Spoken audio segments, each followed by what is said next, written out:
And let me say this as well. This is not about your ability. Because you can say, PBJ, I can do it. And I believe you. I know you can. The question is not if you can do it. The question is, what is it costing you to do it? So many professional women that I speak to, because you have the ability, because you are intelligent, because you are strong, because you've been through trouble before, because you know how to navigate it, you think that you can continue to take on the weight that you take on just because you can. And I'm here to tell you, I know you can. Yes, I believe you. You're right. But the question is not, can you? The question is, what are you willing to pay?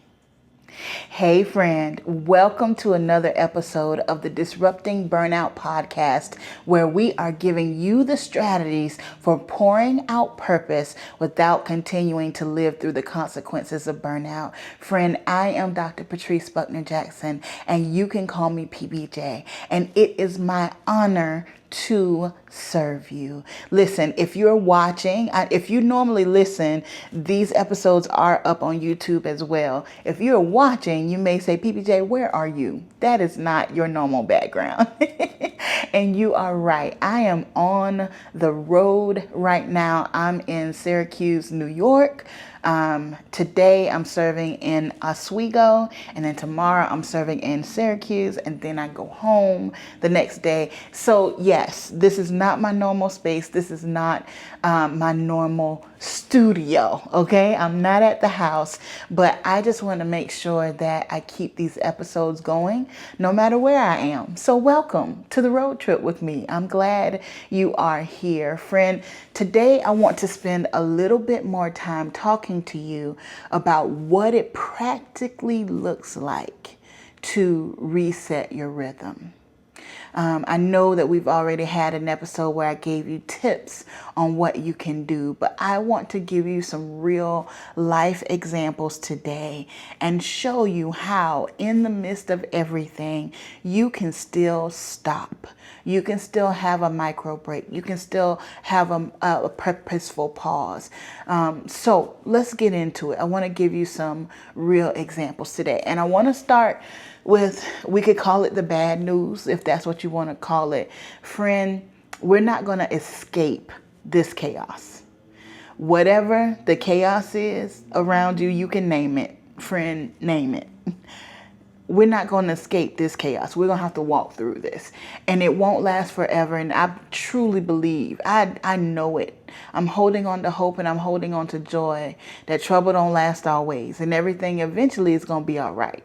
But while we are in the midst of chaos, I want you to know that you've got to learn how to live and thrive even in the midst of it. You cannot wait until it's over. And everybody's chaos is a little bit different. Your chaos may be different demands at work, changing pressures at work, or changing expectations, or having to prove that you do your work. Your chaos may be the sickness of a child or a spouse, and now you are a caregiver on top of everything else. Your chaos may be your own diagnosis and something that you did not expect. Your chaos may be that you're trying to complete a degree on top of working, on top of taking care of family, on top of having friends. Your chaos may be you're taking care of aging parents.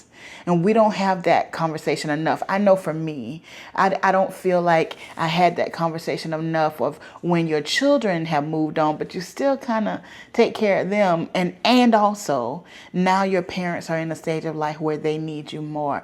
There's a whole lot of chaos going on. Maybe you have lost a job, or there are threats that you may be losing your jobs, or freezes or cuts. Friend, this is not a chaos that we're just going to escape. You can go to a different job and still be in chaos. You can move to a different city and still be in chaos. So the answer right now is not escape. We have to build a muscle. We have to build strategy. We have to have tools for how to walk through the chaos. And that is what I want to talk to you about today. PBJ, I can't stop. I don't have time to stop. If I stop, all of this falls apart. We're short staffed. I don't have anybody that can take my place at work. I don't have support at home or at work to stop friends. If any of these thoughts come to mind when you think about taking a break, you are the person who needs to stop the most. I want to offer you our stop plan. Simple. I want you to use the same strategies and wisdom and skills that you use at work. And I'm going to guide you to using those strategies to plan micro breaks. I'm not talking about a month sabbatical, but can you incorporate micro breaks into your life as a regular rhythm of rest so that while you are serving, while you are giving, you can have moments of revival so that you can live the life you're living sustainably? Friend, you need to grab this stop plan. Make sure to click the link in the show notes or wherever you're watching or listening to this so that you can get what you need right now. It can't wait. I know you do a wonderful job, but people don't know what it cost you to be you. And you know what the cost has been. It's time to stop. Grab the plan today. And let me say this as well. This is not about your ability. Because you can say, PBJ, I can do it. And I believe you. I know you can. The question is not if you can do it. The question is, what is it costing you to do it?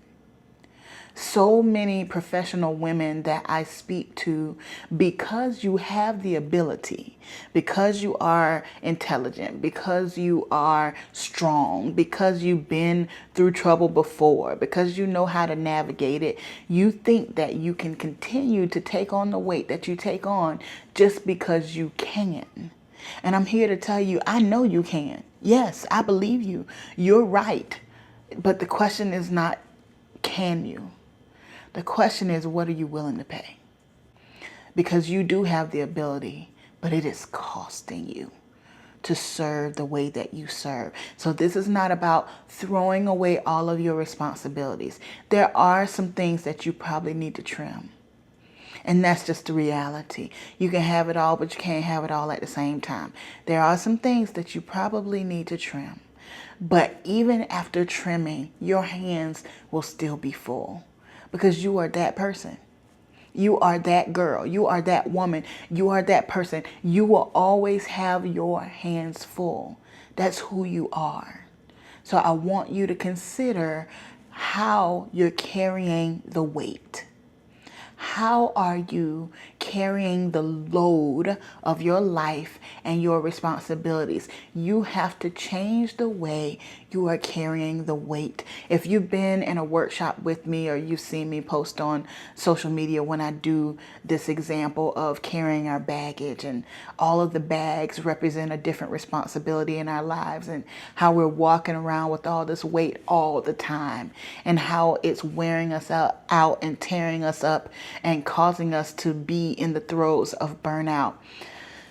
It's not about throwing away the baggage, but it is about choosing the priority of the moment, putting everything else down, picking up the priority, focusing on that priority.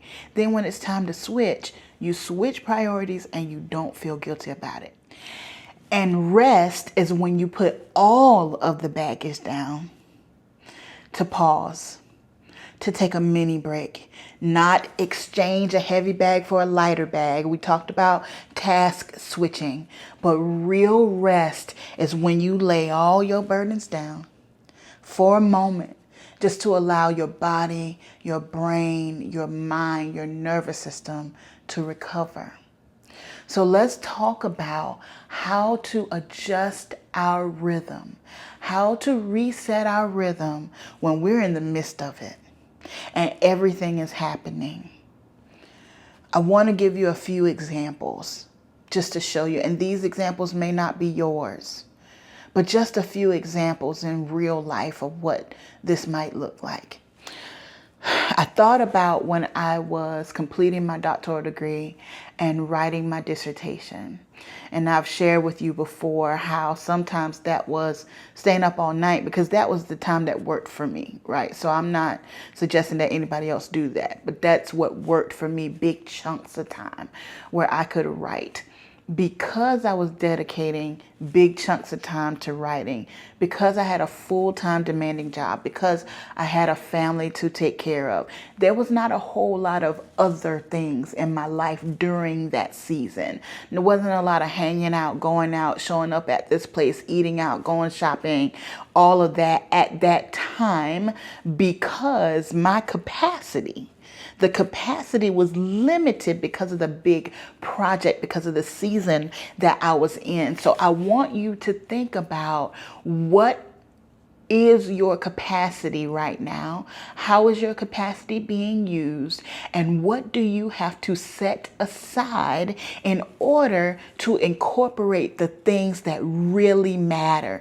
There's this idea, this theory about putting the big rocks in first. I don't know who to attribute this to, but I've heard it over and over about when you're trying to manage your time. I want you to think about having a jar and you've got some big rocks and then you got some little pebbles. And the big rocks are the bigger projects, the bigger priorities. And then the little pebbles are the other things that you're called to, drawn to, pulled to, right?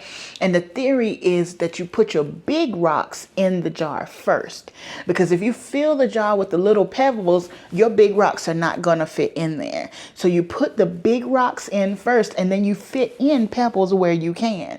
So if we think about putting our big rocks in first, I want you to know that rest and recovery is a big rock, and it should always be a big rock. And I'm not saying that it takes up an exorbitant amount of time. What I am saying is it is a priority, it is necessary, it is critical, it is vital for you to prioritize rest. So resetting your rhythm looks like, in the midst of this busy time, in the midst of trying to complete this degree, how am I going to fit in? I'm not going to try to put rest in after all the little pebbles are already in. No, if you are a full-time student, I got this work that I'm doing, I got this family that I'm doing, and I got this job that I'm doing, and I got rest. And everything else, if it fits, can fit around that. But if it doesn't fit, it's not happening right now. So there are a lot of things when you're pursuing further education, when you are working on a big project at work, maybe you're doing research if you're a faculty member, maybe you are going after a grant. There are a lot of little pebbles. Doesn't mean you don't care about those pebbles, but there are a lot of little pebbles that you have to set aside because there's just no room for them in this season. As I continue to think through this, I thought about having busy times at work, right? So you all know that my background is in higher education, specifically student affairs. And it's always busy in student affairs, right? It's always busy. But there are significantly busy times, right? So August move-in, start of school is a significantly busy time. Spring move-in, all of our move-outs, commencement time, specifically in housing, there are times where you're interviewing the RAs for next year and you're taking applications for students who want to live on campus and you're interviewing people to add to your team, professional people, and you've got all these deadlines and programs and things happening. When you're in the midst of all of that, what does resetting the rhythm look like, PBJ? Well, resetting the rhythm looks like embracing progress over perfection and understanding that everything is not going to be top notch, hit it out the park. And I'm not saying do a half job at work. I'm saying be realistic. And you need to let some things go. Maybe that program wasn't executed to the level that you would like. Maybe the way that you're engaging with friends right now is not what you desire. You're going to have to accept progress over perfection. It reminds me of when I was writing my book. And as I began the writing, I had such a hard time writing because I was trying to edit it as I was writing. I wanted it to be perfect first time on the page, and it stopped me in my tracks. My thoughts could not be clear. They could not flow because I was trying to perfect it as I was writing it. But as soon as I embraced progress over perfection, and I just wrote, I mean foolishness, just whatever. Whatever came out, just wrote. I didn't think about editing. I didn't think about grammar. I didn't think about voice. I didn't think about none of that. I just got it out of me. And before I knew it, I had 12 chapters of a book. And that gave me the opportunity. Now I can go back and read it for editing. Now I can share it out with some beta readers so that they can give me some feedback and I can edit some more. Then I read it again, edit some more. Then I work with a professional editor. By the time you all got it, it had been edited several rounds. I had read it. I can't even tell you the number of times I read that book. I was so sick of it by the time I gave it to y'all. And I love it, but I was sick of it. I was sick of reading it because we had edited so many times. And y'all, even when you got it, it's not perfect. Even when I'm reading it now, I'm like, dang, I missed that word right there.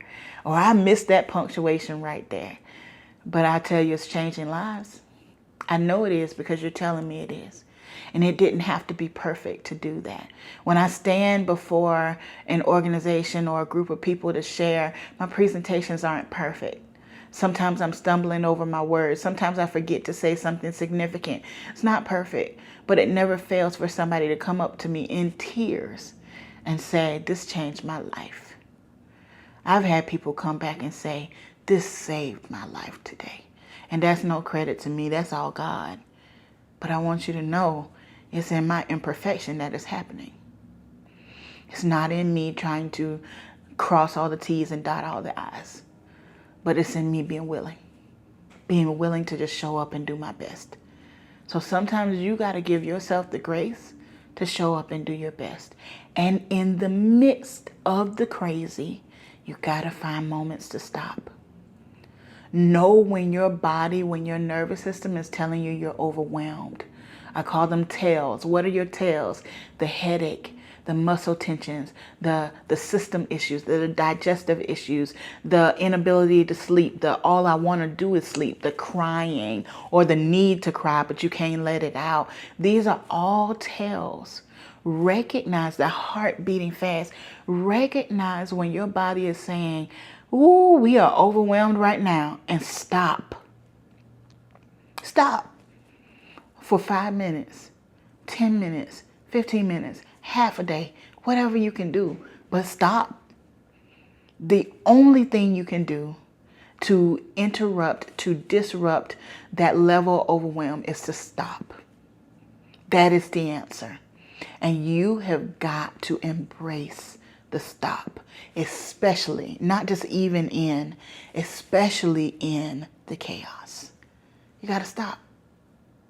You got to stop. I'll give you one more example and then I'm going to let you go. I have a very good friend who received a devastating diagnosis the day after Christmas. This person went from living their life to life interrupted, life disrupted. And they are walking through treatment right now. And what I am learning from my friend as they are walking through this is you have to get to a point where you accept the season you are in. The longer you fight it, the longer you grieve over it. And I believe the grieving is necessary. I do. I believe the grieving is necessary. But I do believe you can grieve too long. And you can remain in grief. And it will add to the weight of your season. But the sooner you accept, oh yeah, it's crazy right now. And it's going to be crazy for a minute. So I need to adjust my life like I'm living through a crazy season. I can no longer pretend that things are normal, whatever normal is today. I cannot pretend that things are normal anymore. I have to accept that I'm living in the midst of a crazy time. And because I'm living in the midst of a crazy time, I have to adjust my rhythm. I have to adjust the way that I'm approaching life. My friend is a mom. My friend is a wife. My friend is a minister. My friend is a business owner. My friend is normally physically active. And all of those things have had to adjust because of this new season that they are in. And I have watched how they have walked through the anger and the frustration and the overwhelm and the grief, and now walking into a season of acceptance and adjustment where they were preparing for a marathon. Now walking 2 laps is a win. And they get up and they do it as many days as they can. And on the days that they can't, they release it and say, it's not happening today. Where going to all the children's events, the dance competitions and the baseball games and the football games and all the things was regular life. Now this person is allowing their community to support them, and they go when they can. And when they can't, they honor their body. Friend, I don't know what season you're in. I don't know what your chaos is, but you're going to have to accept the fact that you're in chaos, that you're walking through change, that the pressure is heavy right now, that your load is heavy right now, and you've got to adjust your life to honor the season you are in. There is no award or badge for powering through.